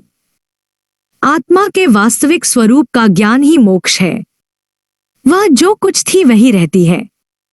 मोक्ष प्राप्त वस्तु को ही फिर से प्राप्त करना है। शंकर ने मोक्ष को प्राप्त स्वप्राप्ति कहा है। मोक्ष प्राप्ति की व्याख्या वेदांत दर्शन में एक उपमा से की जाती है। जिस प्रकार कोई रमणी अपने गले में लटकते हुए हार को इधर-उधर ढूंढती है, उसी प्रकार मुक्त आत्मा मोक्ष के लिए प्रयत्नशील रहती है। शंकर के दर्शन में बंधन की सत्यता व्यावहारिक है। पारमार्थिक दृष्टिकोण से बंधन सत्य नहीं है। मोक्ष प्राप्त करने का उपाय असत्य है। मुक्त रहना आत्मा का स्वरूप है। प्रोफेसर हिरियन्ना ने शंकर के मोक्ष संबंधी विचार पर प्रकाश डालते हुए कहा है, जो द्रष्टव्य है, शंकर के मतानुसार मोक्ष कोई ऐसी अवस्था नहीं है जिसे प्राप्त करना है, बल्कि आत्मा का स्वरूप ही है। इसलिए साधारण अर्थ में उसकी प्राप्ति के उपाय की बात नहीं की जा सकती। मोक्ष को प्राप्त करने का मतलब वहां जीव को यह समझ लेना है जो हमेशा से उसका सहज स्वरूप रहा है, लेकिन जिसे वह कुछ समय के लिए भूल गया है। बृहदारण्यक उपनिषद में इस प्रसंग की व्याख्या के लिए एक राजकुमार का उदाहरण प्रस्तुत किया गया है, जिसका संयोगवश लालन पालन बचपन से ही एक शिकारी के घर में होता है, पर जो बाद में जान लेता है कि वह एक राजकुमार है। शंकर का मोक्ष बौद्ध दर्शन के निर्वाण से भिन्न है। मोक्ष को शंकर ने सिर्फ निषेधात्मक नहीं माना है, बल्कि भावात्मक भी माना है। मोक्ष आनंदमय है। शंकर का मोक्ष न्यायवैशेषिक के मोक्ष से भी भिन्न है। न्यायवैशेषिक दर्शन में मोक्ष की अवस्था में आत्मा अपने स्वाभाविक रूप में अचेतन दिख पड़ती है, परंतु शंकर के अनुसार मोक्ष की अवस्था में आत्मा अपने शुद्ध चैतन्य स्वरूप में रहती है। शंकर का मोक्ष संबंधी विचार रामानुज से भिन्न है। रामानुज के दर्शन में मोक्ष की अवस्था में आत्मा स्वयं ब्रह्म नहीं हो जाती है, बल्कि उसके समान प्रतीत होने लगती है। रामानुज के मतानुसार मोक्ष की प्राप्ति ईश्वर की कृपा से होती है, परंतु शंकर के अनुसार मोक्ष की प्राप्ति मानव के अपने प्रयासों से होती है। विवर्तवाद। शंकर सत्कार्यवाद को मानते हैं। कार्य उत्पत्ति के पूर्व उपादान कारण में अंतर्भूत है। उदाहरण स्वरूप दही अपने कारण दूध में उत्पत्ति के पूर्व समाविष्ट है। उत्पत्ति का अर्थ अव्यक्त का व्यक्त हो जाना है। सत्कार्यवाद को सिद्ध करने के लिए शंकर कुछ तर्क देते हैं। ये हैं: 1. प्रत्यक्ष के आधार पर कार्य और उनके उपादान कारण में कोई अंतर नहीं दिखता है। सूतों और कपड़े के बीच तथा मिट्टी और घड़े के बीच वस्तुतः कोई अंतर नहीं दिखाई पड़ता है। 2. यदि कार्य की सत्ता को उत्पत्ति के पूर्व कारण में नहीं माना जाए तो उसका प्रादुर्भाव नहीं हो सकता है। जो असत है उससे सत का निर्माण होना असंभव है। क्या बाल को पीसकर उससे तेल निकाला जा सकता है? 3. उपादान कारण और कार्य को एक दूसरे से पृथक करना संभव नहीं है। उपादान कारण के बिना कार्य नहीं रह सकता है। हम मिट्टी से घड़े को पृथक नहीं कर सकते हैं। इसी प्रकार सोने से गहने को अलग नहीं किया जा सकता है। 4. यदि कारण और कार्य को एक दूसरे से भिन्न माना जाए तो कारण कार्य का संबंध आंतरिक न होकर बाह्य एक्सटर्नल हो जाएगा। 2 भिन्न पदार्थों को संबंधित करने के लिए एक तीसरे पदार्थ की आवश्यकता होगी। फिर तीसरे और पहले पदार्थ को संबंधित करने के लिए एक चौथे पदार्थ की आवश्यकता होगी। इस प्रकार अनवस्था दोष फैलेसी ऑफ इन्फिनिट रिग्रेस का प्रादुर्भाव होगा। 5. सत्कार्यवाद के विरुद्ध असत्कार्यवाद के आक्षेपों का उत्तर देते हुए शंकर का कहना है कि निमित्त कारण को क्रिया से किसी नए द्रव्य की उत्पत्ति नहीं होती, बल्कि उस द्रव्य के निहित रूप की अभिव्यक्ति मात्र होती है। उपादान कारण में निहित अव्यक्त कार्य को व्यक्त करना निमित्त कारण का उद्देश्य है। उपर्युक्त तर्कों के आधार पर शंकर सिद्ध करते हैं कि कारण और कार्य में कोई भेद नहीं है, वे अनन्यत हैं। कारण में शक्ति समाविष्ट है, जिस शक्ति के कारण वह कार्य में अभिव्यक्त होता है। शंकर को सांख्य का परिणामवाद मान्य नहीं है। वह परिणामवाद की आलोचना करते हैं कि कार्य को कारण का परिणाम मानना अनुपयुक्त है। कार्य और कारण में आकार को लेकर भेद होता है। मिट्टी जिससे घड़े का निर्माण होता है घड़े के आकार से भिन्न है। कार्य का आकार कारण में अंतर्भूत नहीं है। अतः कार्य के निमित्त हो जाने पर यह मानना पड़ता है कि असत से सत का प्रादुर्भाव हुआ है। इससे सिद्ध होता है कि परिणामवाद के सिद्धांत को अपनाकर सांख्य सत्कार्यवाद के सिद्धांतों का उल्लंघन करता है। शंकर परिणामवाद का प्रतिकूल सिद्धांत विवर्तवाद का प्रतिपादन करता है। विवर्तवाद के अनुसार कार्य कारण का विवर्त है। देखने में ऐसा प्रतीत होता है कि कारण का रूपांतर कार्य में हुआ है, परंतु वास्तविकता दूसरी रहती है। कारण का कार्य में परिवर्तित होना एक आभास मात्र है। इसे एक उदाहरण से समझा जा सकता है। अंधकार में कभी कभी रस्सी को हम सांप समझ लेते हैं। रस्सी में सांप की प्रतीति होती है, परंतु इससे रस्सी सांप में परिणत नहीं हो जाती है। प्रतीति वास्तविकता से भिन्न है। शंकर के अनुसार ब्रह्म ही एकमात्र सत्य है। विश्व का कारण ब्रह्म है। देखने में ऐसा प्रतीत होता है कि ब्रह्म का रूपांतर नानारूपात्मक जगत में हुआ है, परंतु वास्तविकता यह नहीं है। ब्रह्म अपरिवर्तनशील है। उसका रूपांतर कैसे हो सकता है? ब्रह्म यथार्थ है। विश्व इसके विपरीत अयथार्थ है। जो यथार्थ है उसका रूपांतर अयथार्थ में कैसे हो सकता है? अतः शंकर मानते हैं कि जगत ब्रह्म का विवर्त है। शंकर का यह मत ब्रह्म विवर्तवाद कहा जाता है। विवर्तवाद शंकर के दर्शन का केंद्र बिंदु है। शंकर का जगत विषयक विचार विवर्तवाद पर आधारित है। विवर्तवाद के आधार पर शंकर जगत की सृष्टि की व्याख्या युक्तिसंगत ढंग से करते हैं, परंतु रामानुज परिणामवाद को मानने के कारण सृष्टि की संगत व्याख्या करने में अपने को असमर्थ पाते हैं। इसका फल यह होता है कि ये सृष्टि के रहस्य को मानव बुद्धि के परे मानने लगते हैं। भ्रम विचार। शंकर के मतानुसार जगत माया या भ्रम है, इसलिए शंकर ने भ्रम विषयक मत का विस्तार पूर्वक विवेचन किया है। शंकर ने जगत की व्याख्या भ्रमात्मक अनुभव के आधार पर किया है। भ्रम का कारण अज्ञान है। जिस प्रकार अंधकार में हम रस्सी को सांप समझ लेते हैं तथा रस्सी का यथार्थ रूप ढक दिया जाता है, उसी प्रकार अज्ञान के कारण भ्रम का यथार्थ रूप छिप जाता है तथा भ्रम के स्थान पर जगत आरोपित होता है। अज्ञान के दो कार्य हैं, एक आवरण, दो विक्षेप। अज्ञान के फलस्वरूप भ्रम का स्वरूप आच्छादित हो जाता है तथा उसके स्थान पर जगत की प्रतीति होती है। यहाँ पर यह प्रश्न उठता है कि यदि वास्तविक जगत का पहले प्रत्यक्षीकरण नहीं हुआ है तो फिर इस वर्तमान जगत की प्रतीति कैसे संभव है। शंकर इस प्रश्न का उत्तर यह कह कर देता है कि सृष्टि का प्रवाह अनादि है तथा इस जगत के पूर्व असंख्य जगत की सत्ता रह चुकी है। अतः शंकर ने भ्रम की व्याख्या अध्यास के द्वारा की है। जो वस्तु जहाँ नहीं है उसका वहाँ आरोपण अध्यास कहा जाता है। दूसरे शब्दों में किसी का उसके अतिरिक्त अन्य वस्तु में आभास का नाम ही अध्यास है। भ्रम की अवस्था में एक वस्तु को दूसरे पर आरोपित किया जाता है, जिसे शंकर ने अध्यास कहा है। शंकर के मतानुसार भ्रम में जिस वस्तु का आरोपण होता है उसे स्मृति नहीं कहा जा सकता है। इसके अतिरिक्त उसे अन्यथा भी नहीं कहा जा सकता है।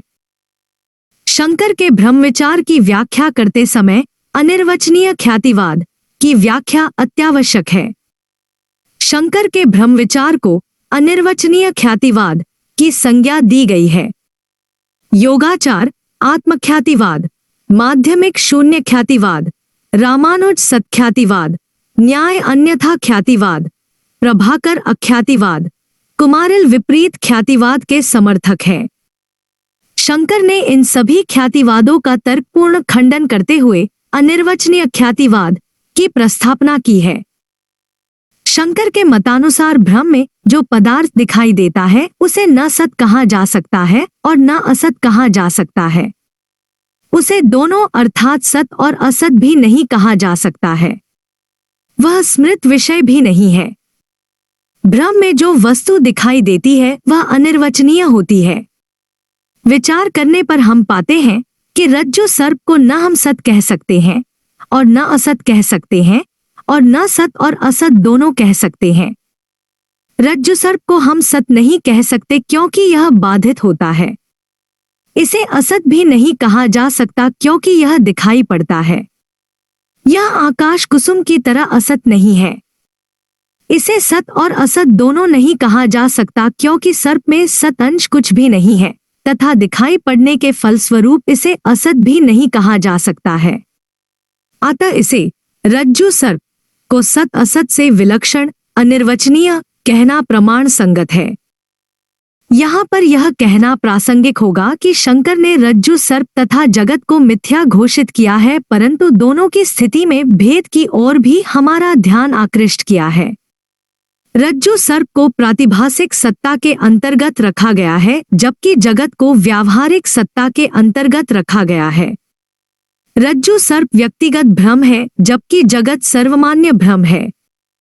रज्जु सर्प का बाख वस्तु विशेष के ज्ञान से संभव होता है जबकि व्यावहारिक का बाध भ्रम के ज्ञान से संभव होता है। शंकर के अनुसार भ्रांत ज्ञान का विषय होता है जिसे सत असत से विलक्षण अनिर्वचनीय कहना युक्तियुक्त है। अनिर्वचनीय ख्यातिवाद के विरुद्ध आक्षेप किए गए हैं। साधारणतः व्यवहार में हम सत और असत का ही प्रयोग करते हैं। कोई वस्तु या तो सत होती है या असत होती है। सत और असत के परे अनिर्वचनीय शब्द का प्रयोग भ्रामक है। दूसरी आलोचना शंकर के उपरोक्त सिद्धांत के विरुद्ध की जाती है कि उन्होंने एक और भ्रम को अनिर्वचनीय कहा है तथा दूसरी ओर इसे परिभाषित किया है। शंकर का भ्रम विषयक सिद्धांत बौद्ध मत के शून्यवाद से भिन्न है। शून्यवाद के अनुसार शून्य ही जगत के रूप में दिखाई देता है, परंतु शंकर के अनुसार ब्रह्म ही जगत के रूप में प्रकट होता है। शंकर का मत बौद्ध मत के विज्ञानवाद से भिन्न है। विज्ञानवाद के अनुसार मानसिक प्रत्यय ही जगत के रूप में दिखता है, परंतु शंकर के अनुसार सत ही जगत के रूप में दिखाई देता है।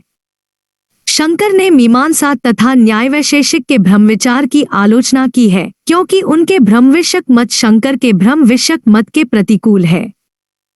सृष्टि विचार। शंकर के अनुसार विश्व ईश्वर की सृष्टि है। सृष्टि की विपरीत क्रिया को प्रलय कहा जाता है। सृष्टि और प्रलय का चक्र निरंतर प्रवाहित होता रहता है। ईश्वर विश्व का निर्माण माया से करता है। माया ईश्वर की शक्ति है। जगत ईश्वर से उत्पन्न होता है और पुनः ईश्वर में ही विलीन हो जाता है।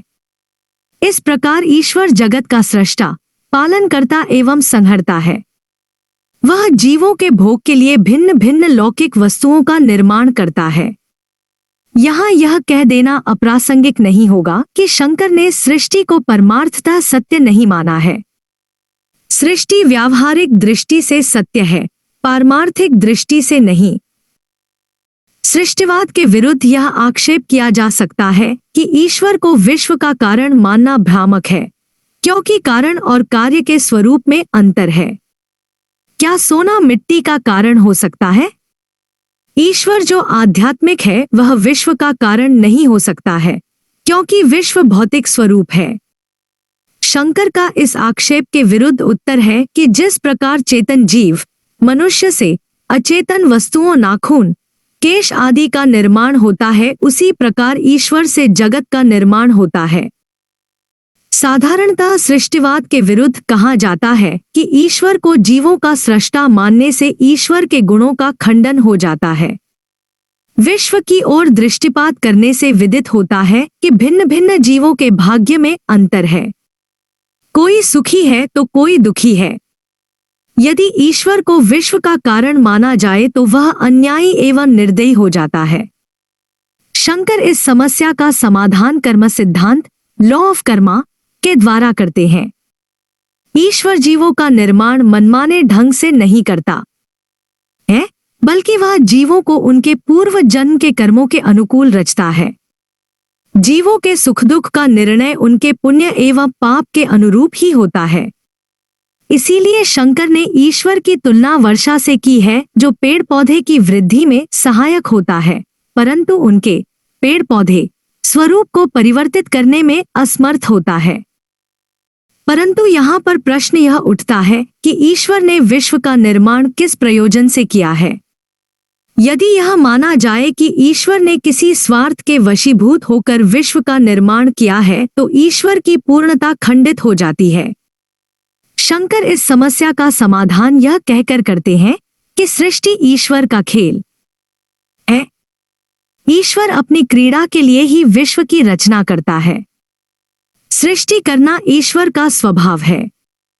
सृष्टि के पीछे ईश्वर का अभिप्राय खोजना अमान्य है। शंकर के मतानुसार ईश्वर से विभिन्न वस्तुओं की उत्पत्ति इस प्रकार होती है। सर्वप्रथम ईश्वर से 5 सूक्ष्म भूतों, सटल एलिमेंट्स, का आविर्भाव होता है। आकाश माया से उत्पन्न होता है। वायु आकाश से उत्पन्न होता है। अग्नि वायु से उत्पन्न होती है। जल अग्नि से उत्पन्न होता है। इस प्रकार आकाश, वायु, अग्नि, जल और पृथ्वी के सूक्ष्म भूतों का निर्माण होता है। 5 स्थूल भूतों, 5 ग्रॉस एलिमेंट्स, का निर्माण 5 सूक्ष्म भूतों का 5 प्रकार के संयोग होने के फलस्वरूप होता है। जिस सूक्ष्म भूत को स्थूल भूत में परिवर्तित होना है, उसका आधा भाग, आधा, तथा अन्य 4 सूक्ष्म तत्वों के 8वें हिस्से, 1/8 के संयोजन से 5 स्थूल भूतों का निर्माण होता है। 5 सूक्ष्म भूतों से 5 स्थूल भूतों का आविर्भाव इस प्रकार होता है। स्थूल आकाश, आकाश प्लस 1/8 वायु प्लस 1/8 अग्नि प्लस 1/8 जल प्लस 1/8 पृथ्वी। स्थूल वायु, वायु प्लस 1/8 आकाश प्लस 1/8 अग्नि प्लस 1/8 जल प्लस 1/8 पृथ्वी। स्थूल अग्नि, अग्नि प्लस 1/8 आकाश प्लस 1/8 वायु प्लस 1/8 जल प्लस 1/8 पृथ्वी। स्थूल जल, जल प्लस 1/8 आकाश प्लस 1/8 वायु प्लस 1/8 अग्नि प्लस 1/8 पृथ्वी। स्थूल पृथ्वी, पृथ्वी प्लस 1/8 आकाश प्लस 1/8 वायु प्लस 1/8 अग्नि प्लस 1/8 जल। इस क्रिया को पंचीकरण, कॉम्बिनेशन ऑफ द 5 कहा जाता है। प्रलय का क्रम सृष्टि के क्रम के प्रतिकूल है। प्रलय के समय पृथ्वी का जल में, जल का अग्नि में, अग्नि का वायु में, वायु का आकाश में तथा आकाश का ईश्वर की माया में विलय हो जाना है। शंकर के दर्शन में नैतिकता तथा धर्म का स्थान। अद्वैत वेदांत के आलोचक बहुधा यह कहा करते हैं कि शंकर के दर्शन में नैतिकता और धर्म का स्थान नहीं है। ऐसे आलोचकों का कहना है कि यदि शंकर के अनुसार ब्रह्म ही एकमात्र सत्य है तथा जगत केवल आभास मात्र है, तो पुण्य और पाप में कोई वास्तविक भेद नहीं हो सकता। यदि जगत केवल छाया मात्र है, तो पाप छाया से भी न्यून है। शंकर के दर्शन से धार्मिक प्रेरणा नहीं मिल सकती, क्योंकि निरपेक्ष ब्रह्म आत्मा के अंदर प्रेम तथा भक्ति की भावों को नहीं प्रज्वलित कर पाता है। अतः आलोचकों के मतानुसार शंकर के दर्शन में धर्म और नैतिकता का अभाव है। परंतु आलोचकों का उक्त विचार भ्रामक है। शंकर के दर्शन का सिंहावलोकन यह प्रमाणित करता है कि उनके दर्शन में नैतिकता और धर्म का महत्वपूर्ण स्थान है। शंकर के दर्शन में नैतिकता और धर्म का वही स्थान है जो ईश्वर, जगत सृष्टि का उनके दर्शन में है। उन्होंने व्यावहारिक दृष्टिकोण से नैतिकता और धर्म दोनों को सत्य माना है। नैतिकता और धर्म की असत्यता पारमार्थिक दृष्टिकोण से विदित होती है। परंतु जो सांसारिक व्यक्ति है, जो बंधनग्रस्त है, उनके लिए व्यावहारिक दृष्टिकोण से सत्य होने वाली वस्तुएं पूर्णतः यथार्थ हैं। शंकर के मतानुसार मुमुक्षु को वैराग्य अपनाना चाहिए। उसे स्वार्थ एवं अहम भावना का दमन करना चाहिए तथा अपने कर्मों को निष्काम की भावना से पालन करना चाहिए। शंकर वेदांत के अध्ययन के लिए साधन चतुष्टय को अपनाने का आदेश देते हैं। ये हैं: 1. नित्य और अनित्य पदार्थों के भेद की क्षमता। 2. लौकिक और पारलौकिक भोगों की कामना का त्याग। 3. शम, दम, श्रद्धा, समाधान, उपरति और तितिक्षा जैसे साधनों से युक्त होना। 4. मोक्ष प्राप्ति के लिए दृढ़ संकल्प का होना। इस प्रकार नैतिक जीवन ज्ञान के लिए नितांत आवश्यक समझा जाता है। यद्यपि नैतिक कर्म साक्षात रूप से मोक्ष प्राप्ति में सहाय नहीं देता है, फिर भी यह ज्ञान की इच्छा को जागृत करता है। ज्ञान ही मोक्ष का एकमात्र साधन है। अतः नैतिकता असाक्षात या परोक्ष रूप से मोक्ष की प्राप्ति में सहायक है। शंकर के अनुसार धर्म, वर्च्यू और अधर्म, वाइस का ज्ञान श्रुति के द्वारा होता है।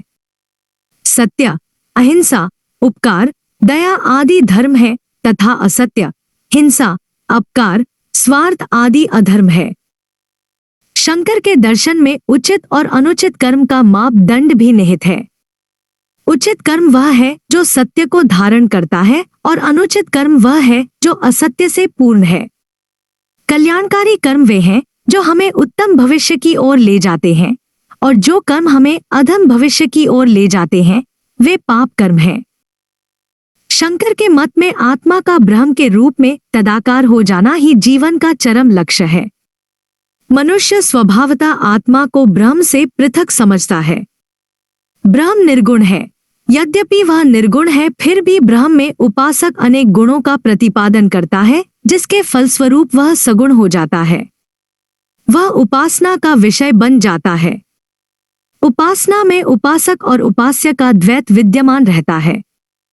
ज्ञान के द्वारा हम सत्य का अनुभव यथार्थ रूप में करते हैं, परंतु उपासना के द्वारा सत्य का अनुभव नाम और रूप की सीमाओं से किया जाता है। धीरे धीरे उपासना के द्वारा उपासक और उपास्य के भेद का तिरोभाव हो जाता है और वह सत्य को वास्तविक रूप में जानने लगता है। जब उपासक को यह विदित हो जाता है कि ईश्वर जिसकी वह आराधना करता है उसकी आत्मा से अभिन्न है, तब उसे उपासना के विषय से साक्षात्कार हो जाता है। इस प्रकार शंकर के अनुसार धर्म आत्मसिद्धि, सेल्फ रियलाइजेशन का साधन है।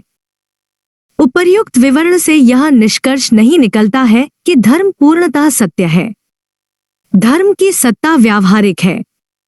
जो ही आत्मा का ब्रह्म से साक्षात्कार हो जाता है, त्यों ही धर्म निस्सार प्रतीत होने लगता है। शंकर का दर्शन अद्वैतवाद क्यों कहा जाता है?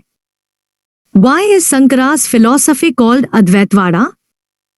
शंकर ने उपनिषद के एक तत्ववादी प्रवृत्ति को अद्वैतवाद के रूप में रूपांतरित किया। शंकर के दर्शन को एकत्ववाद, मोनिज्म कहने के बजाय अद्वैतवाद, नॉन ड्युअलिज्म कहा जाता है। शंकर ने ब्रह्म को परम सत्य माना है।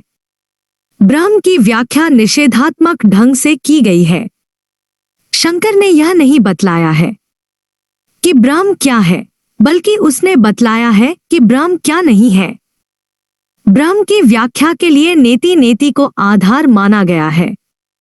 निषेधात्मक प्रवृत्तिकरण शंकर में इतनी तीव्र है कि यह ब्रह्म को एक कहने के बजाय अद्वैत, नॉन ड्युअलिज्म कहता है।